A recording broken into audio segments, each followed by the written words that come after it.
This video is sponsored by Renaissance Bank, the best bank in the South.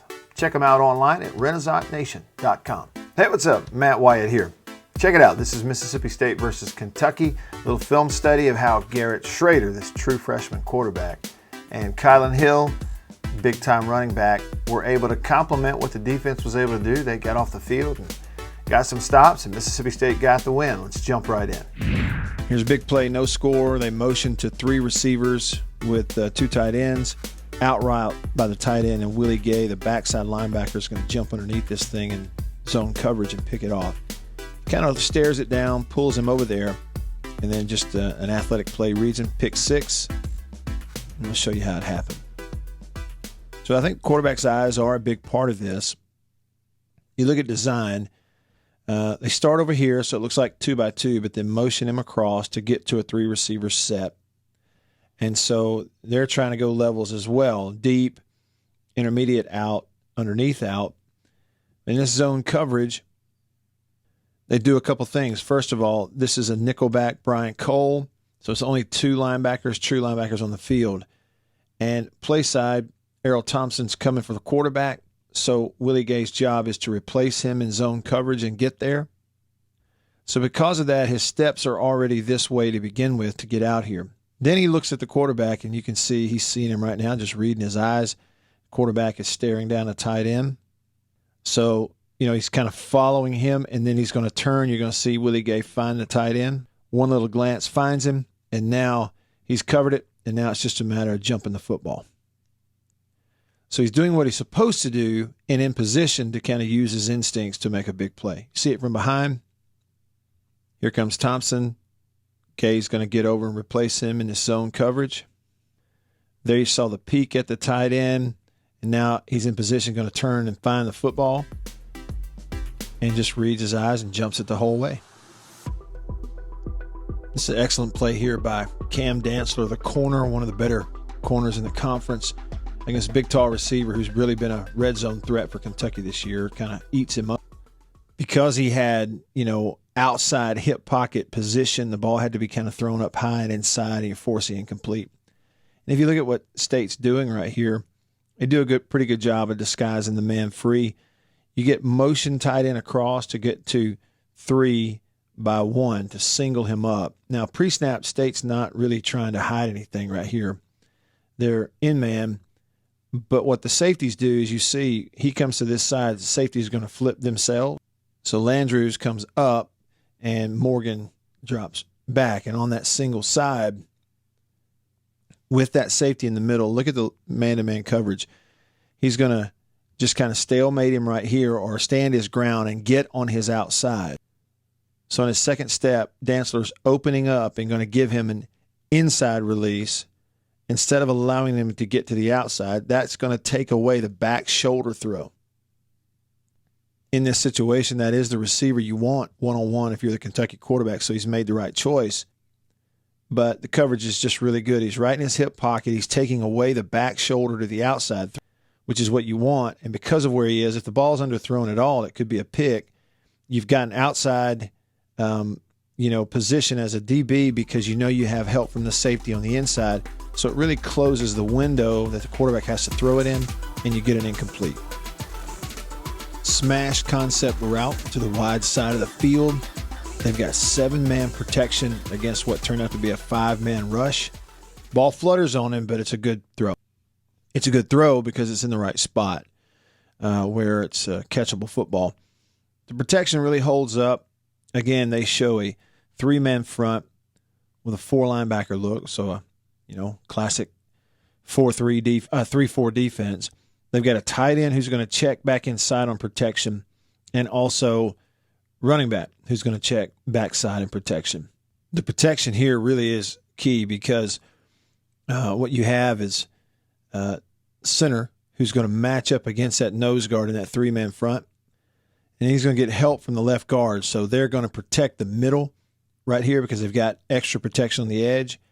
Left tackle Phillips is going to be one-on-one with their end who's going inside. So what that does, puts Kylin Hill, the running back, one-on-one with that linebacker off the edge, right in a quarterback's lap. So it's a really important block in the protection, and that's very well done. He's got leverage right away. He's underneath his pads, hands inside. I don't think he holds. We've got a long way away view here, but his helmet's up under his chin, and he keeps him off his quarterback, so you got time. What he read was the corner up, and so we're going to throw it over his head. If he had dropped, the ball would go underneath. Here's what looks like a simple completion, but there's actually a lot going on in this route.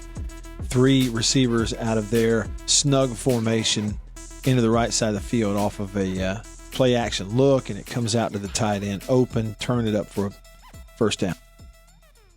And what you like about this is, yes, a great design. Again, as you kind of watch receivers 1, 2 tight end, 3 backside tight end all kind of flow out of here. Again, draw it up. He's up, getting up on top of the corner. He's flat, and then wheel, and then we're going here. So effectively, you're getting that flood, kind of levels look, a deep and an intermediate on the wheel and an underneath, and you got to read it. And the quarterback has to just get rid of it. For Rod Green, the tight end shows block and now going to release. It forces him to freeze a little bit. So off the play action, you're not blocking this guy on the edge, but you freeze him with, he thinks he's going to get blocked.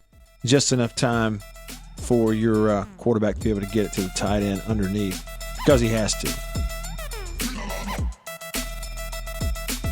Big run here, faking the quick toss to Kylin Hill.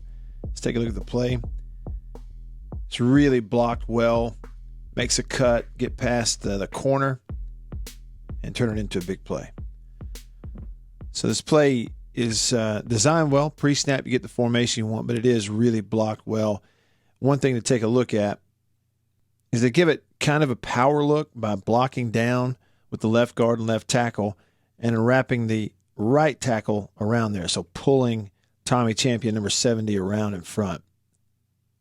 And so on the blocking, first of all, if you were to look, you see those maroon jerseys with everything blocked back this way, and then the other block happening right there by Champion. It gives him a lane to run in or run behind, and that springs him. The other thing is, though, you notice the play side inside linebacker is not blocked. That's who the quarterback's going to read right here.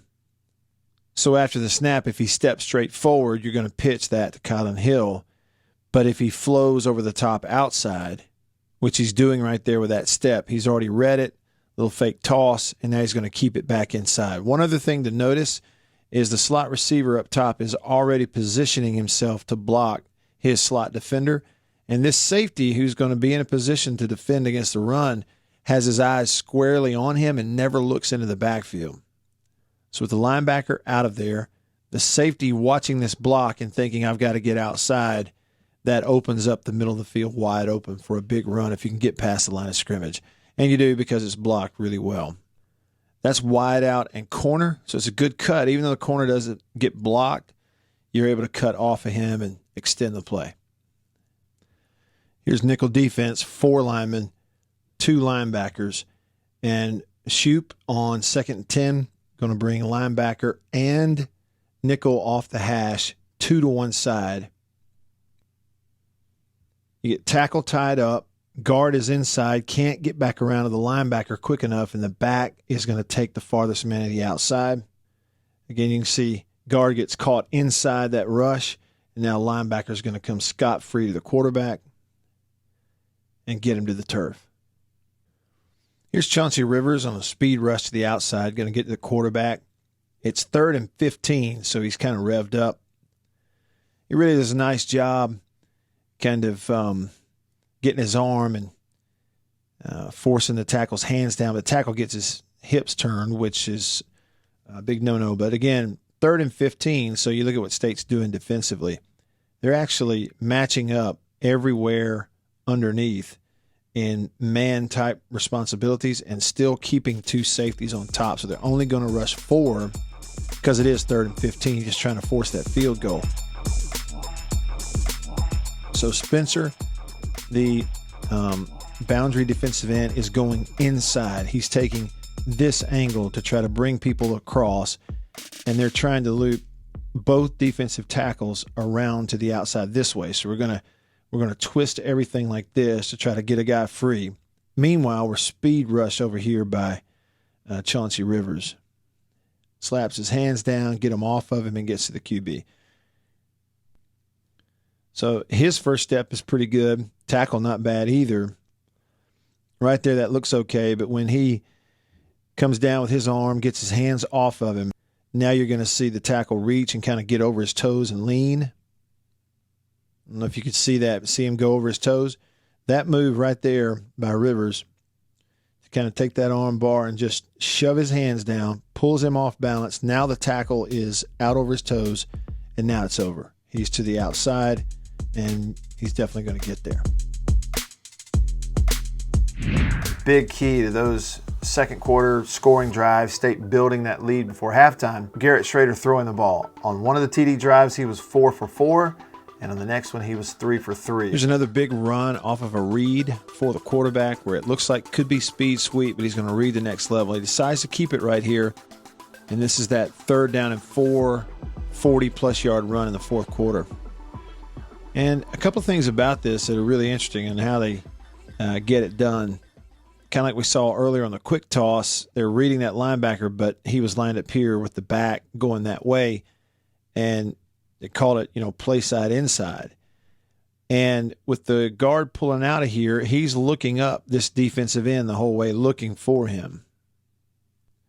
So the natural thought process is if the pulling guard really is blocking that end on that side, and if the read is right there, you would think this is give to the running back because he's stepping down into the hole. But quarterback decides to pull it here regardless.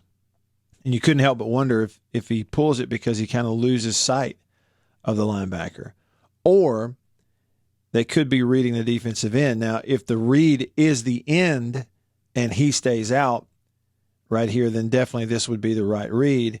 And then it would mean that there's a mistake on the offensive line by somebody not picking up that linebacker. So it's kind of hard to figure out. What we do know is 17 was unblocked, and really the reason you don't get a tackle for loss here is because he gets spun around, tripping over a couple of feet, and the quarterback just runs right by him.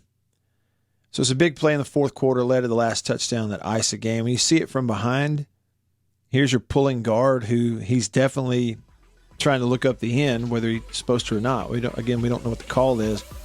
Linebacker, as you can see, probably from the vantage point of the quarterback, is kind of lost. And so maybe that's what he sees that leads to him pulling the ball right here. As soon as he pulls it, linebacker shows back up, but he's off balance and gotten spun around in the hole and can't just get himself turned, and the quarterback runs right by him. All right, thanks for watching. Hope you enjoyed that. If you did, or you have a comment or question, hit me up on Instagram and Twitter. I am Radio Wyatt. Let me know what you think. And also thanks to Renaissance Bank for always sponsoring these videos. They are the best bank in the South. Check them out at renaissancernation.com. See you next time. See ya.